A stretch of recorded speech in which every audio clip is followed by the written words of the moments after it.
When I was a little girl, I loved to read books, especially stories of women who fought, flew, and fired arms amongst men, like Joan of Arc, Amelia Earhart, and Annie Oakley.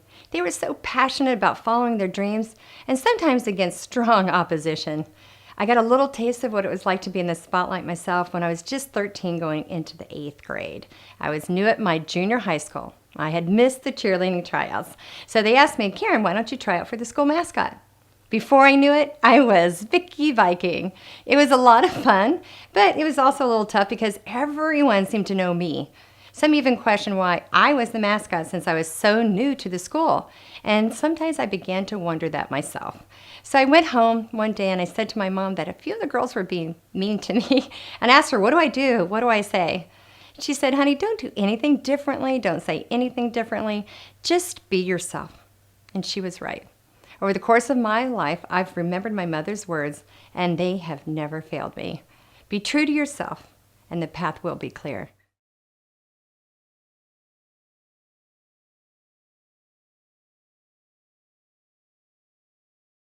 In reading the Wall Street Journal recently, something in the editorial page grabbed my attention. 6 years post-recession, and yet we still have a tale of two Americas. Those of us here today live in the America that everyone dreams of and strives to achieve. But there are many in this and surrounding communities who live in an America foreign to most of us. I remember what a professor in business school once told me. Those of you in this room listening to my lecture have a responsibility to those who cannot be here because of birth, family, mental, or financial reasons. His comment has stuck with me all my life. So as I pursued my career, first in public relations, then later establishing a successful business with the assistance of my partner and spouse, I tried to accept this responsibility. No matter how busy I was, I always tried to give back to the other America. When Henry and I moved to Naples 8 years ago, I looked for an organization that would allow me to share my thoughts and ideas in a constructive manner. That organization was the Shelter for Abused Women and Children. It has provided me with the opportunity to give back and to learn even more about love and giving to others. I count the women in this organization among my most admired and cherished friends. So always remember, life is a journey which we usually have to walk alone. Yes, we have parents to guide us and siblings to help forge the way. We have friends to walk by our side and people we admire to mentor us. But in the final analysis, the path we follow is prescribed by the choices we make alone.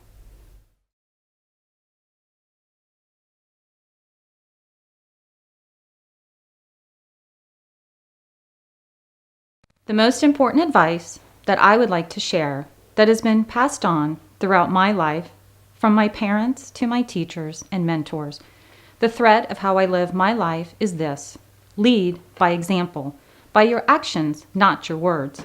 As the old saying goes, actions speak louder than words. To make an impact through your actions, that is when leadership is truly powerful. Are you someone who follows through when you say you will? Do you set an example for others? This is how you will be perceived. Honor, integrity, character are the most important elements of a person's lasting legacy.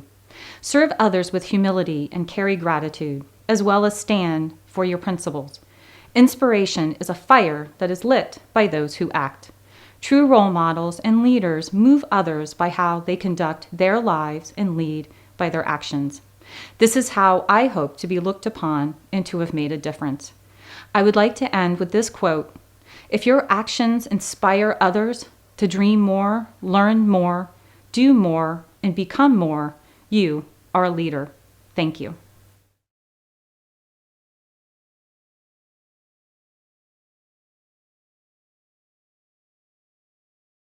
The most important advice I have ever received came from my mother. She always told me to remember the phrase, "There but the grace of God, go I." She felt that everyone needed and deserved help from others at some point in their life. For me, it was when I found myself a divorced mother of four, rejoining the workforce in a very competitive automotive sales industry. In 1979, I was one of only 3 saleswomen in the male-dominated automotive supplier industry. It wasn't easy to make a mark in the good old boys club, but with the determination and help from some strong supporters, I succeeded. My second husband and I began wintering in Naples. Harris Osborne was the love of my life, and because of the successful partnership in life and in our business, we found ourselves in a position to give back to the community. Years later, my mother's advice motivated me to use the skills from my sales career to make the most important and meaningful sales pitches of my life. Serving on the board of the Boys and Girls Club of Collier County, I have been privileged to convince hundreds of successful people the importance of helping families in our community. It means so much to me to be able to help parents who, like myself many years ago, are working to support their families. Thank you.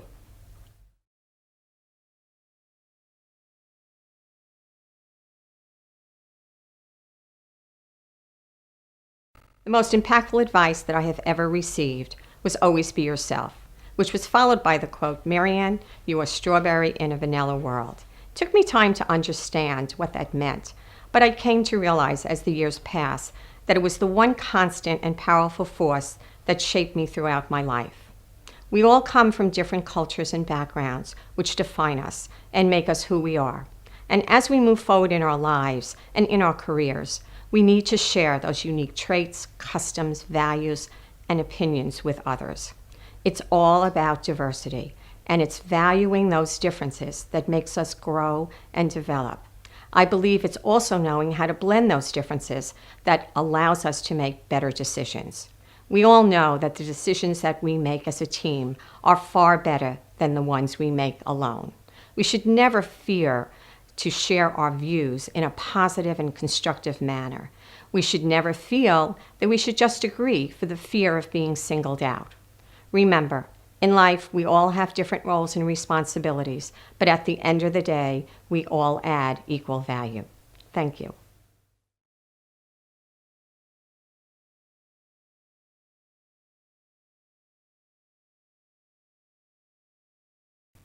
I received impactful advice from Dr. Arnold Ross, a brilliant number theorist. Although I was only 15 when I studied with him, he was my most pivotal professor. His motto, adapted from the great 19th century mathematician Gauss, was, "Think deeply of simple things." As his first exercise in thinking deeply of simple things, Dr. Ross posed the question, is there a whole number between 0 and 1? My classmates and I answered emphatically no, based on the names of numbers. But Dr. Ross presented an elegant argument in the style proof by contradiction. I learned then the difference among immutable definitions, deceptive names, and concrete proofs, which, although mathematical concepts, apply to current societal issues. For example, deep thinkers of various disciplines have proven that equal rights under the law supersede any previously held name for marriage. Scientific rigor validates increased winter cold in the misunderstood name global warming.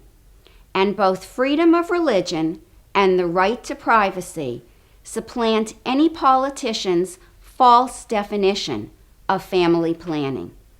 Indeed, beneficial progress might occur if we all thought deeply of simple things. Dr. Ross's advice endures on the website banner of the ongoing Ross Mathematics program. Thank you.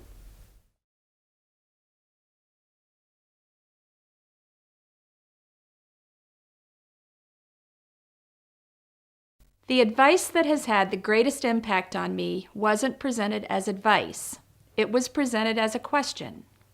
When I was a teenager, one of the people I went to most often for advice was my father. No matter what problem I presented him with, the answer was always the same. He would listen, and he would ask questions to help analyze the situation. I would inevitably ask, "What should I do?" And his reply was always, "What do you think you should do?" I was usually frustrated that he wouldn't just tell me what he thought I should do. But I slowly learned what valuable advice he had given me. He showed me repeatedly, because I certainly didn't understand it the first time, that while others often have valuable insights that we need to hear and consider, we all ultimately have to make our own decisions, whether they turn out to be right or wrong.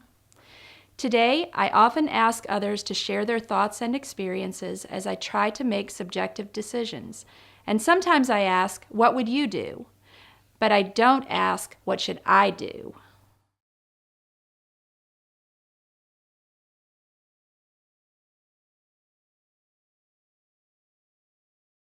As a young child growing up in Columbus, Ohio, I listened wide-eyed when my father spoke of growing up during the Depression.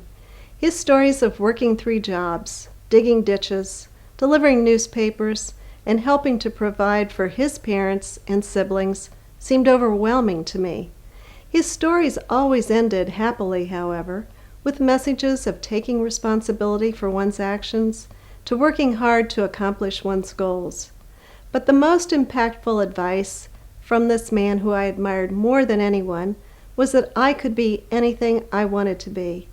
Hard work was required, of course, but that was nothing compared to the hard times and hard work my father had endured as a boy.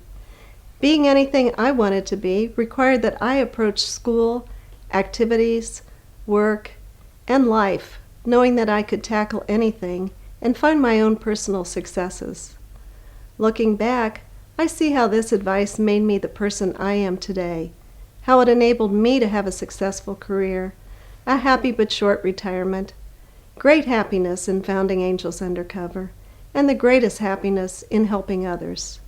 So when I have an opportunity to speak with our young people today, I encourage them with my father's advice to dream big, work hard, and be whatever they wish in life, for in this country, all things are possible.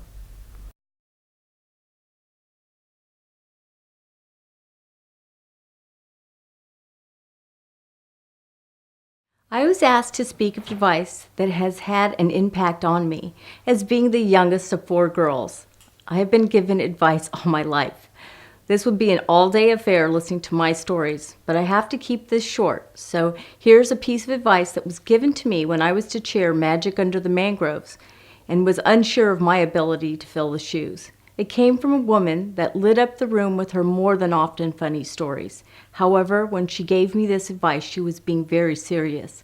She, the late Penny Beatty, a veteran fundraiser. She simply put it, just remember you are not asking for yourself. You are asking for an organization that is relying on the help from the community for its support. These words, along with the importance of the Organization for Southwest Florida, a dedicated committee, as well as their incredible staff, all help reaching dream goals set for Magic for many years in a row. With all the worthy charities that thrive in this tremendously philanthropic community, it is a true honor to be chosen amongst this group of women. I thank you from the bottom of my heart for this recognition. It will be amongst my finest achievements.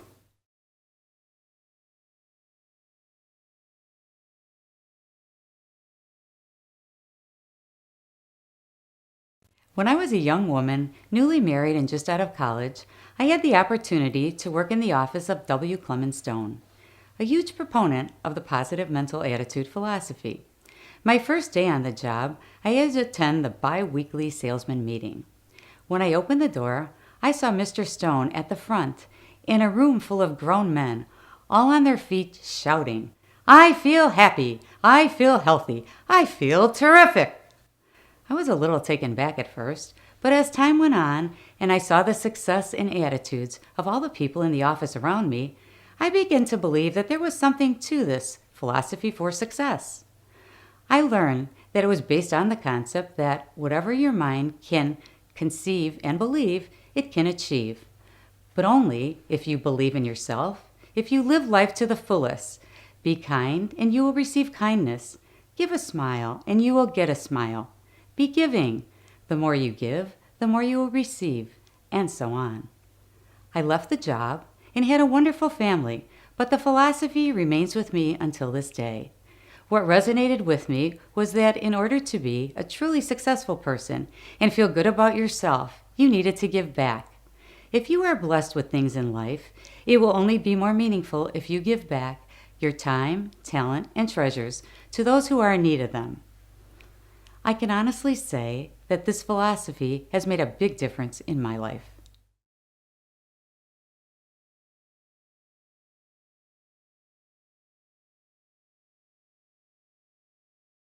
I have been truly blessed in life with family members, friends, mere acquaintances, and powerful mentors who have given advice or, as I prefer to say, shared their wisdom with me. As we all know, words take on different meaning with different life experiences and as we develop emotionally. Each stage with their defining moments. Looking back, I realize it was their actions inspired by those words that spoke the loudest. They lived their life by what they said. It was their ideals in life that were passed down to me. It was their emotional imprint, their ultimate legacy. I think about their words and actions every day as I navigate through my life and pass those ideals down to my son, nieces, and grandchildren. So, to answer the question at hand, I can leave you with these thoughts after 55 years of living them. Be true to yourself, be your best, be kind, love unconditionally and with all your heart, grab life and all it has to offer, live in the moment and plan for the future, achieve, and you will make a difference.